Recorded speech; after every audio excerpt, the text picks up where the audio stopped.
അപ്പൊ നമുക്കിനി പോകാം ഇടുക്കിയിലേക്ക്. ഇടുക്കിയിൽ ആവേശപ്പോരിന് തയ്യാറെടുത്ത മുന്നണികൾ. 52 പഞ്ചായത്തുകളിൽ 30 ഭരിക്കുന്നതിന്റെ ആത്മവിശ്വാസത്തിലാണ് LDF. കൈപ്പിടിയിലുള്ള 2 നഗരസഭകളിലെ മേൽക്കൈ മറ്റിടങ്ങളിലും ഗുണം ചെയ്യുമെന്നാണ് UDFന്റെ പ്രതീക്ഷ.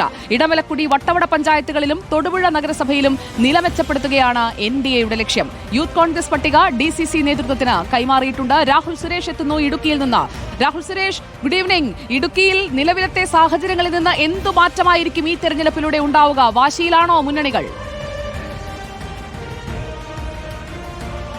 Good evening Sujaya. ഇടുക്കിയിലെ അന്തരീക്ഷ കാലാവസ്ഥ അല്പം തണുപ്പാണെങ്കിലും രാഷ്ട്രീയ കാലാവസ്ഥ ചൂട് പിടിക്കുകയാണ്. നിലവിലെ ഭൂരിപക്ഷം പഞ്ചായത്തുകളും LDFന്റെ കയ്യിലാണ്. ആകെയുള്ള 52-ൽ 30 ഇടങ്ങളിലും LDF ആണ് ഭരിക്കുന്നത്. 21 ഇടങ്ങളിൽ UDF ഭരിക്കുന്നു. ഒരിടത്ത്, അതായത് കാഞ്ചിയാർ പഞ്ചായത്തിലാണ് BJPക്ക് ഒരു പ്രസിഡന്റ് ഉള്ളത്. അവിടെ ഭൂരിപക്ഷം UDFനാണെങ്കിലും SC/ST സംവരണവുമായി ബന്ധപ്പെട്ടാണ് BJP ഭരിക്കുന്നത്.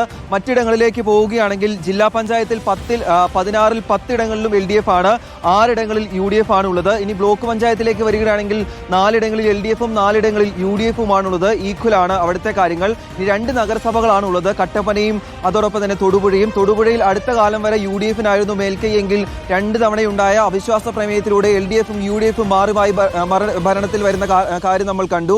കട്ടപ്പനയിലെ കാര്യം വരികയാണെങ്കിൽ കട്ടപ്പന നഗരസഭയിൽ രൂപീകൃതമായ ശേഷം UDFന്റെ കയ്യിലാണുള്ളത്. അതേസമയം BJP കണ്ണുവെക്കുന്നത് ഇടമലക്കുടിയിലും വട്ടവടയിലുമാണ്. അവിടെ അവർക്ക് കുറേയധികം മെമ്പർമാരുണ്ട്. അതുകൂടാതെ തൊടുപുഴ നഗരസഭയിലും നില മെച്ചപ്പെടുത്താൻ തന്നെയാണ് BJPയുടെ തീരുമാനം. അതേസമയം യൂത്ത് കോൺഗ്രസ് ഇതിനോടകം തന്നെ കൂടുതൽ പ്രാതിനിധ്യം വേണമെന്ന് ആവശ്യപ്പെട്ടുകൊണ്ട് DCC സമീപിക്കുകയും ചെയ്തിട്ടുണ്ട്. 50 പേരടങ്ങുന്ന പട്ടികയാണ് ഇന്ന് യൂത്ത് കോൺഗ്രസ് ജില്ലാ നേതൃത്വത്തിന് കൈമാറിയത്. നാളെ UDFന്റെ ഔദ്യോഗികമായിട്ടുള്ള സ്ഥാനാർത്ഥി പ്രഖ്യാപനം ഉണ്ടാകും. 13-നോ 14-നോ ആയിരിക്കും LDFന്റെ പ്രഖ്യാപനം ഉണ്ടാകുക. ഉടൻ തന്നെ BJPയുടെയും അതോടൊപ്പം തന്നെ NDAയുടെയും സ്ഥാനാർത്ഥി പ്രഖ്യാപനം ഉണ്ടാകുമെന്നാണ് അറിയിച്ചിട്ടുള്ളത്. അതുകൂടാതെ തമിഴ്നാട്ടിൽ നിന്നും DMKയും ഇത്തവണ മത്സരത്തിന് ഇടുക്കിയിലേക്ക് എത്തുകയാണ് സുജയ. രാഹുൽ സുരേഷ്, അപ്പോൾ ഇടുക്കിയിൽ ഇത്തവണ പോരാട്ടം കടുക്കുമെന്നുള്ളത് ഉറപ്പാണ്. നമുക്ക്